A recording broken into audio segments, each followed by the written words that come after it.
Skyrim is a game that hands you power almost immediately. Titles, shouts, factions, legendary weapons. Within a few hours, the world is already bending around you. But lately, fantasy has been drifting back towards something more grounded. And so, I ask you again, how good a knight are you? Are there no true knights among you? With the Knight of the Seven Kingdoms' recent popularity, a lot of us have been pulled back into a version of fantasy that isn't about being special, living inside of a system that doesn't care who you are and deciding what kind of person you're going to be anyway. Kings fail, heroes die, and honor gets you killed more often than it gets you rewarded. The world of Westeros and George R.R. Martin's stories have always captivated me. Game of Thrones ranks among my favorite TV shows of all time. I thoroughly enjoyed House of the Dragon, and many of the characters grab my attention in ways I can't explain. The Hound, Prince Daemon, Tywin Lannister, and many more.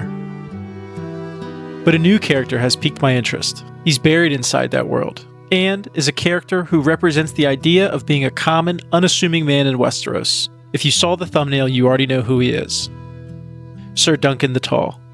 Dunk isn't clever, he isn't chosen, he doesn't have a famous name or a secret prophecy hanging over his head.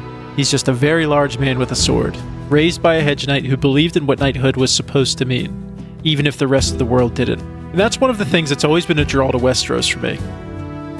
The way ideals grind against reality, the way good intentions don't always guarantee good outcomes.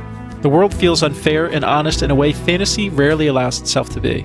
And every time I go back to it, I find myself wishing more games let you exist in that space. Not as a god or a savior, but as a person being battered by waves of doubt and uncertainty of what you believe in.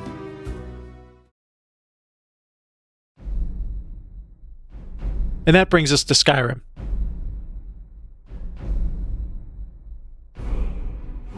Skyrim technically lets you play as a knight. Heavy armor, swords, shields, noble factions, all of it is there. But the game doesn't ask you to actually do anything. It doesn't care how you win, only that you do win. Sneak, exploit, break the systems, it counts all the same. So the question I keep coming back to is simple. What happens if I don't play that way? What happens if you bring someone like Duncan to Skyrim?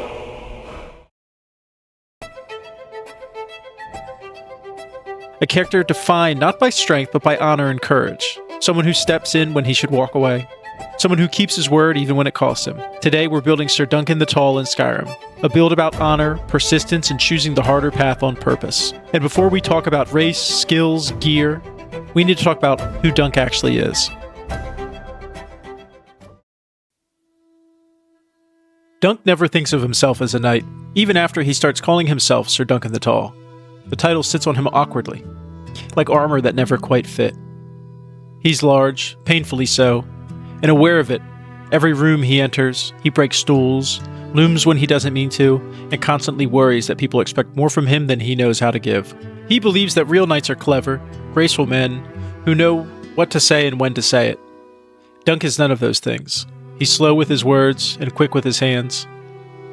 And he spends much of his life convinced that he is pretending to be something he has no right to claim. What Dunk does have is a stubborn sense of fairness. He notices when things aren't right, and once he notices, he cannot unsee it. He feels other people's shame and pain as if it were his own.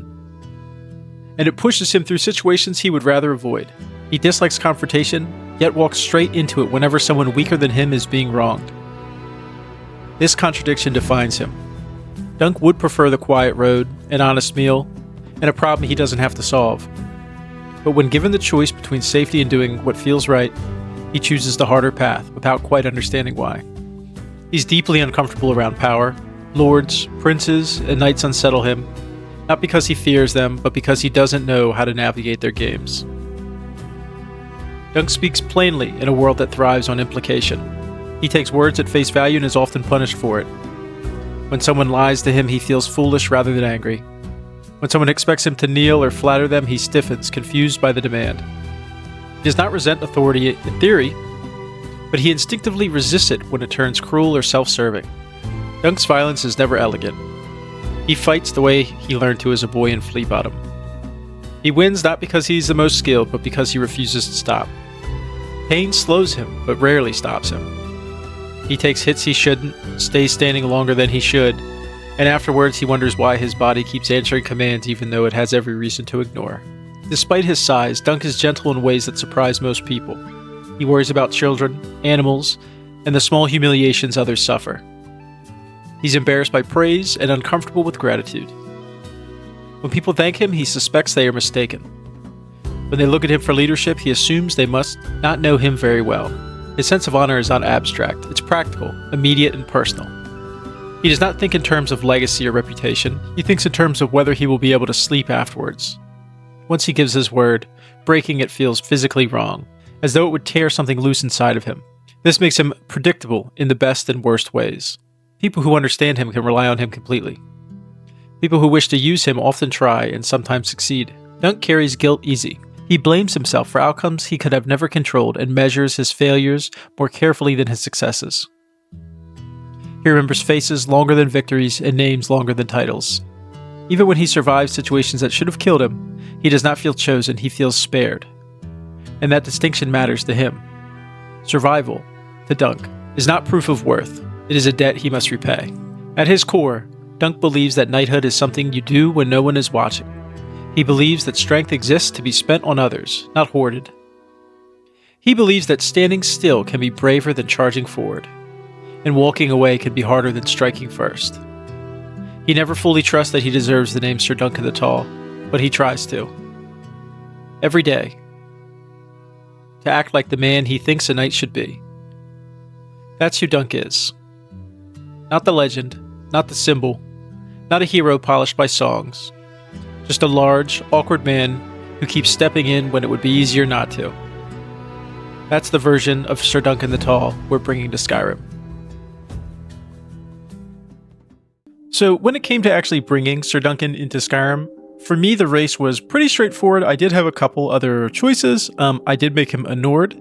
I think that you could make him an Imperial, as he is from King's Landing. I think the Skyrim alternative would actually be that he's from the Imperial City, but just on how he actually looks in the show at least, I think he kind of looks more like a Nord, so I went for a Nord. Also, the Nords are taller, so it made it a little bit easier. After I selected him as a Nord, I used the console command. Sorry, this is only for PC players, but I used the console command to set his scale to 1.1. It's just big enough. 1.2 made him look huge, so 1.1 I think is the actual optimal height to make him. And I think that small change is something that you might think might be overkill or that you won't really even notice, but I think it's huge. Using Novus Awakening V6, I'm in third person almost the entire game, and I actually look significantly taller than basically everybody, even high elves. So I think it really matches Dunk's presence and makes your size a real focal point of your playthrough. Aside from that, the other things you're going to have to do are make him actually look like Ser Duncan. I just did a couple things with his jaw just to elongate his face, but aside from that, and maybe a little bit of nose action,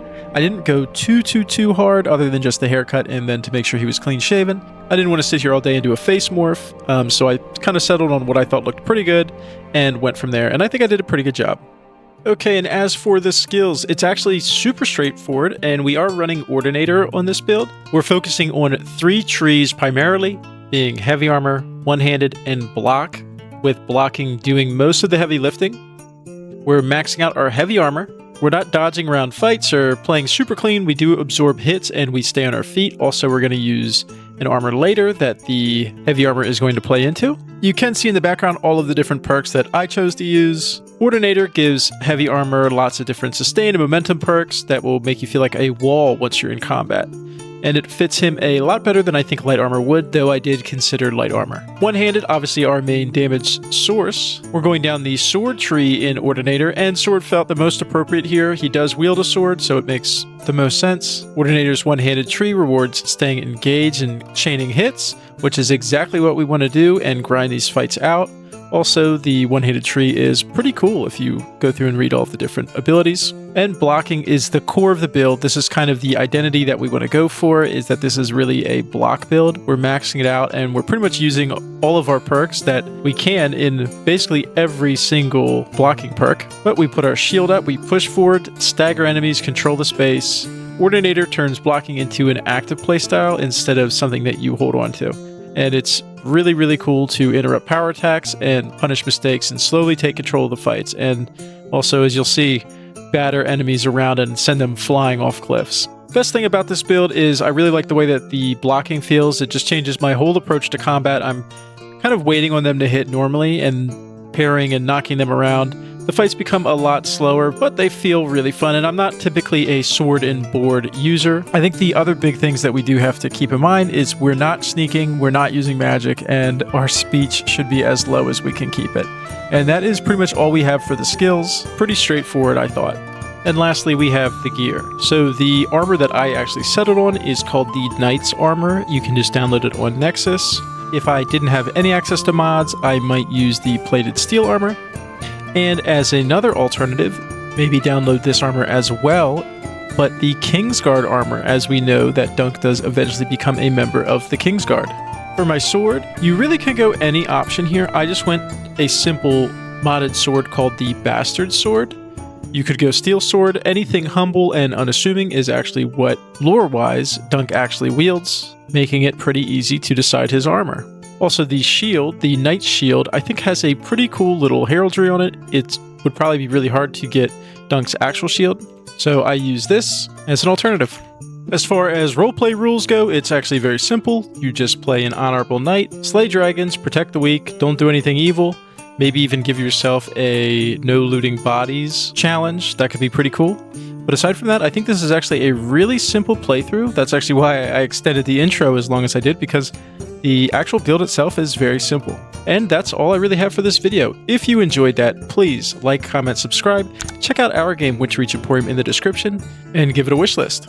Also, in the comments, let me know if you liked the Skyrim builds video. Let me know what you did like about it. Let me know what you didn't like about it. I did it kind of a cinematic-y style. If that was something that was not your cup of tea, or you really, really liked it, please let me know. I read all the comments. Thanks, guys. Have a great day.